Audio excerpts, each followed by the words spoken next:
Bruce, you must have something really good too. Of course I do. It's Bruce Danielson, and I guess I'm here to entertain you too. Well, welcome everyone to the July 2021 Park Board meeting. Rita, let's take a roll call and see if we have a quorum. Jim Scavenger? Here. Ann Noctigal? Here. Todd Sunley? Here. What? Mike Begeman? Yes. Mick Conlon? Rick Weber? Yes. Brooke Wagner? Here. We have a quorum. All right, thank you. First up on the agenda is approval of minutes from June. I'd entertain a motion and a second for that. So move. Second. All right, Mike and Todd? Thank you. Scavenger? Yes? Noctigal? Yes. Sunley? Yes. Begeman? Yes. Weber? Yes. Wagner? Yes. Motion passed. All right, thank you. Public comment. Anybody here other than our new park board member? Teresa, would you mind coming just up to the mic and introducing yourself and tell us a little bit about yourself? I'd be happy to. I'm Teresa Cowles. I've been a Sioux Falls resident for about 15 years now. My husband is an employee at Sanford Health. I'm an attorney. I work remotely for a firm in Kansas City, so that's my training. We've got 3 kids. I've got a 16-year-old son and boy-girl twins that are 13, so they've been in a variety of activities in town. So I've gotten to experience a lot with the Parks and Rec department. Most recently, they swim competitively, so they're on the Sioux Falls swim team. So yeah, that's about it. Any other questions? Starting next month, right? That's what I hear. Yeah. So I'm excited to be on. Yeah, I'm excited. All right. Thank you. Absolutely. Thanks for coming. I don't believe there's any unfinished business. New business, Sea Dream. Michael. Thank you, board members. Boy, this item, Sea Dream placement, I feel like we've been talking about this for 5 years now. It's been few for sure. Just a little history. As you know, we removed Sea Dream when we did the construction of the Kirby Dog Park at Fort Sod. When we removed it, it had deteriorated quite a bit, at least a lot more than we anticipated. And over the past couple years, we've been figuring out on the best way to do the restoration work. Thanks to Sue Steele and Scott Risden, they gifted the restoration work at Sea Dream, and as you can see in the picture in your packet, it is fully restored. It turned out really, really great. They did a spectacular job. I would say it's structurally probably more sound than it was when it was originally constructed. The whole base was redone with new steel. The entire piece was sandblasted down and then repainted with like a industrial grade epoxy. So it should last for many, many years to come. And so now that that's done, we're moving forward with placement. I personally worked with Steve Thomas quite a bit on this. He was the original artist for Sea Dream. He helped to help kind of pick out the new location and give the rationale and the reason why. I gave quite a long description in your packet, but maybe just in summary. The original intent for Sea Dream was to be like a catalyst for encourage more art to come into downtown, and that's why it was placed at Fort Sod Park. And I would argue that it was wildly successful in doing that, because you can't walk downtown without seeing sculptures everywhere. And so thinking about in the new location, we went with the front lawn of Prairie Green Golf Course. It's just north of 69th Street in that large open space, and sort of the rolling hills at the very top of them. And just anecdotally, I can say that this will be the first city-owned sculpture to be placed in Lincoln County. And so maybe it continue its role of being a catalyst for more art in other parts of town. And I think that was a big piece that resonated with me as well as Steve Thomas, in addition to the scale of the site and how much it'll get viewed from cars and pedestrians and golfers and just people in general that area. And then the scale of the site really fits an art piece this large. So that was really the rationale behind placing it there. Some other criteria it involves with the placement is installation costs. The restoration work is complete, and that was done at no charge. It will be installed by City Forces and landscaped by Landscapes Unlimited, the of the golf course is. Safety and security is another concern. We see very little to no vandalism in this area. We don't see any issues with that. It's very visible. It's well lighted from the street lights and the parking lots and the area light. So it's a good site from that standpoint. It's very visible. We argue that this is an area that is in need of sculpture. Obviously, there's very little out there, and then from an architectural standpoint, there's really not a lot of form that's interesting, and we feel that this piece will help breed that. So we met with the Visual Arts Commission yesterday. It was a good discussion whether or not this was an appropriate location for Sea Dream. I think generally there was a little bit of sadness that Sea Dream, being kind of an iconic downtown piece, was leaving downtown.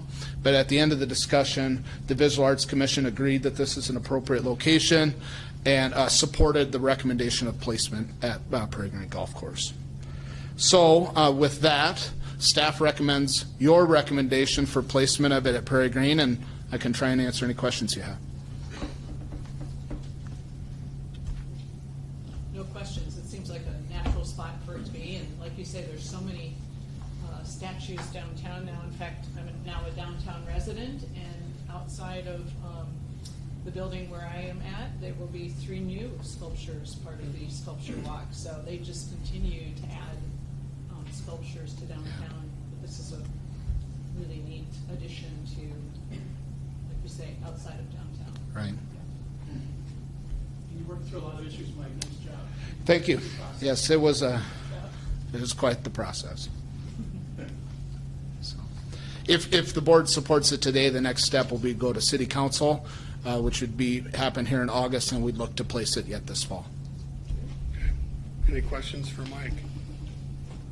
All right, so this would be an item that we would be entertaining a motion for a recommendation to the City Council to approve this. I would move to recommend placement of the Sea Dreams placement at the Prairie Green Golf Course plaza area. All right, thank you, Mike. I'd second that. Ann? All right. Roll call or vote, please. Stavinger? Yes? Knoxville? Yes. Sudley? Yes. Degnan? Yes. Weber? Yes. Wagner? Yes. All right, thank you, Mike. Next up, years of service recognition. Yes. So Todd, thank you for your service. You're welcome. Todd was appointed by Mayor Huther at the time and served us really well. Gives a lot of great advice and feedback on all things Parks and Rec related, but it was always really a great year for us on the golf course side of things.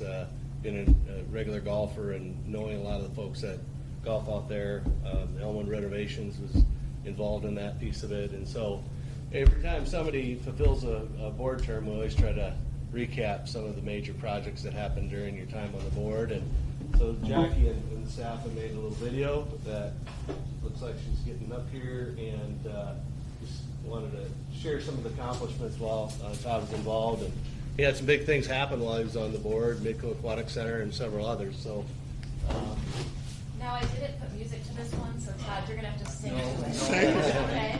I don't need music. Okay. Place on my phone. animation. Wow. Dude, that's it. Just for you. She must not have enough to do.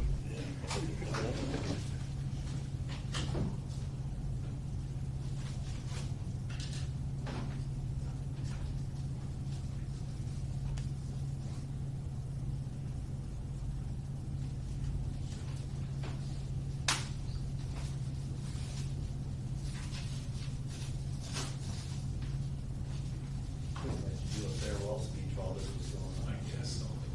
Yeah, commentary. A lot of stuff.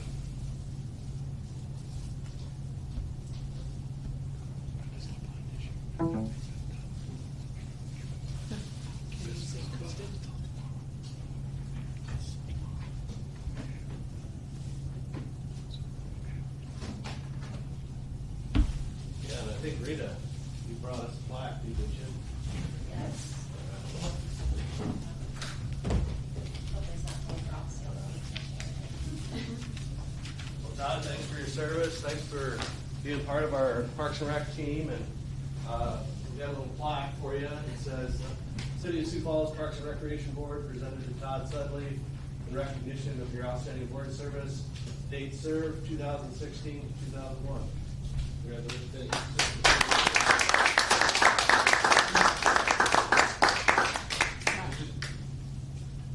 Okay.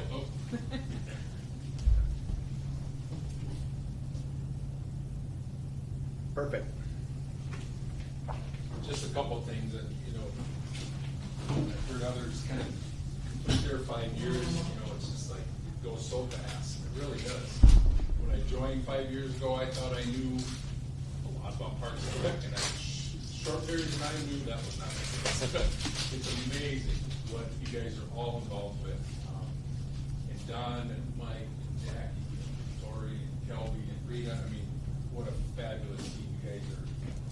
The communication that you guys do, the knowledge you have, it's just fantastic. So thank you for everything you do. I also wanted to thank the other board members for all your service. It's been great to get to know you guys, and it's just been a fantastic experience. I've learned a lot, so I do appreciate it. Thanks, Don. Like you said, Mike and I go way, way back, and then he called me up and asked if I'd, entertain the thought, and I said, yeah, that'd be great.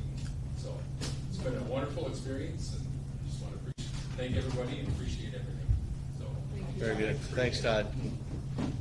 We tried to get the Elmwood done before you left, but it's close. It's close. It's very close.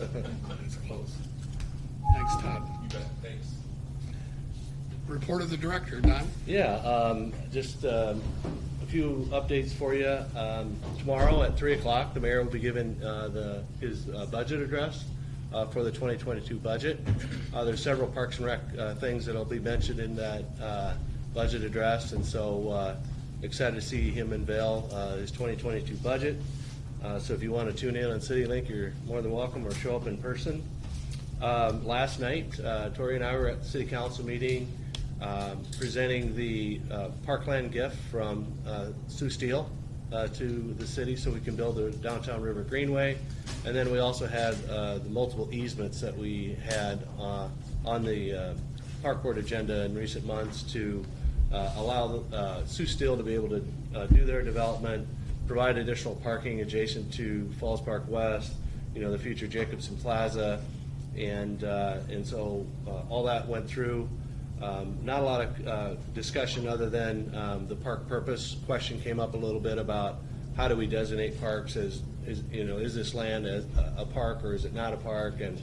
And so the city attorney's office did a great job of explaining that whole thing. Karen had a really good explanation for how we go about doing that. And so kudos to Karen. She just really did an outstanding job, as she always does. But so anyway, that sailed through, and it really lays the groundwork for Sioux Steel to be able to just advance their project and get the Steel District up and going. And then we'll, about a year behind them, we'll be back in starting with Downtown River Greenway Phase 3, Kiwanis Park development. And the beauty of all those easements, it provides access to Kiwanis Park that really nobody even knows exists, let alone how to get there. So we're really excited about what that's going to do for the whole Falls Park area. So that was a big win last night. Jackie's got your annual report in front of you. It's we normally get it a little sooner than this time of the year, but there's a lot of asterisks in the annual report because of COVID. And a lot of the attendance numbers are just, obviously we weren't open for a lot of our facilities and programs and stuff like that. So it's kind of a year of a lot of change, I guess, and really unprecedented shutdowns of facilities that I'm not sure we've ever done before. So anyway, take a look at that. I will tell you that even though it's only July 21st, we are already starting to talk about phased shutdown of our aquatic facilities. We got people going back for band and football and all kinds of camps and clinics and all kinds of things that they need to do, whether in a sorority or fraternity or just, life gets in the way, so to speak, as far as being able to work for us. So ultimately they tell us when they can work, when their last day is essentially, and then we have to kind of parcel that out as how many pools can we keep open as long as we possibly can with the staff that we do have. And obviously Frank Olson and McKenna never did get open this year other than those uses that didn't require lifeguards. And so McKennan's drained. Matter of fact, right now, Kelby's team is going to be in the process of painting that while we have staff on. And then at the end of July, we'll plan to shut down Frank Olson as well, drain that and paint that as well. So that'll get taken care of too. But just know in the coming weeks, we'll probably start sending out schedules of what pools remain open, essentially based on staffing availability. So just look for that. We had a meeting here just recently with Justin Arlt, our golf course manager, and things are going gangbusters at the golf courses. They're doing very well. June and July have been very good months. So they're generating some good profit. And really the only negative that I remember hearing from our meeting with him was the geese at Prairie are plentiful, let's put it that way. And so we're working with animal control. Every year we try to have a control plan there to try to limit the number of geese because it's pretty unsightly. It's not great for people having to walk through it and track it all over the place. They peck holes in the greens. They're just not great for a golf course, needless to say. So anyway, we'll be working with Julie DeYoung, our animal control supervisor, and Game Fish and Parks and those folks to help manage those a little more aggressively going forward. So just wanted you to be aware that we've had some complaints about geese out at the course, and so we'll do what we can. Just that course? That's the one we've been getting complaints about. I play Elmwood a little bit, but I don't know if Elmwood's okay. Prairie, it's a little tough sometimes. Yeah. Yeah. Especially when you don't hit down the middle. Yeah, so that's what I have for a report. I'm glad to answer any questions you have. Then we can go celebrate. Tough. Okay, since this is my last meeting. Yes. I gotta ask. Jim brought it up, but any updates on the Elmwood clubhouse situation? Yeah, I would say tune in to the mayor's budget presentation to learn more about that, Todd. Everybody's always wanted to advance it, but with the pandemic and everything else firing up, not knowing where things were going to end up financially for the city, I believe that project is going to get on track, and in the coming years we'll be able to get that completed. Clubhouse, cart barn, do what we originally planned to do. So it won't be long. Okay. Yeah. I don't want to spoil the mayor's budget presentation. That's a good move. Yeah, it'll be great. And, the fact of the matter is that regardless how old it is, it's just simply not big enough. It probably needs to be 3 times the size that our current clubhouse is. And they're just going to be able to do so much more with that than the current one that we have. And so, who knows, that maybe the other one we got may get repurposed for something else that's more suitable. So, because we're still talking to the first tee as well about, how do they find a home, so to speak, versus the storage containers they have in the parking lot and the little office they have there. So, and their program's growing too, and they like to do more, not only during the summer, but year round. So those conversations are still happening, and more to come on that too, probably. So. How's the progress at Great Bear? Mike, do you want to give us an update? Oh, good. We got stuff showing up out there. Yeah, actually, have you been out there? No.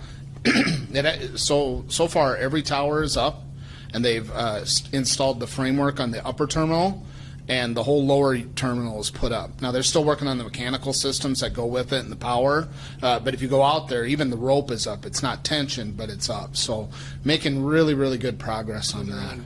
On track? I'd say we're a little bit ahead of schedule, actually, but I always hate saying that because I say that and it'll rain 3 inches tomorrow, right? So, but I would envision by the end of July that you'll see both the housing terminals done. You'll see the wire tension. You'll see the chairs start to go up. You'll see the buildings for the attendants on the top and the bottom probably being constructed. And I think we're on pace to have everything done and the site restored by the end of September. How are their chair sales? Do you know? I think they're strong, but Kelby's been a little bit more connected with the existing chair sales at Great Bear. Just curious. They're gone.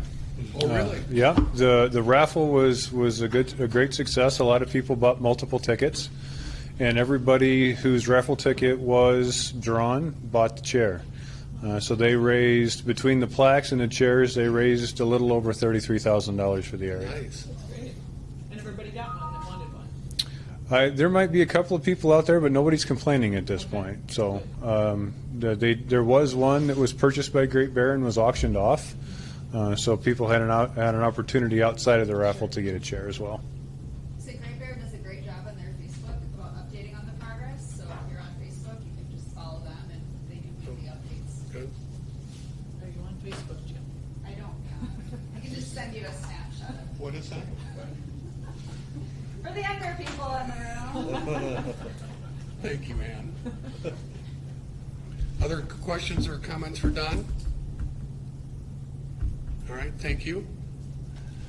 Next up, I don't believe there were any items added after the agenda. No reading of any communications to the board, any open board discussion for today. If not, I'd entertain a motion to adjourn. So moved. All right, meeting adjourned.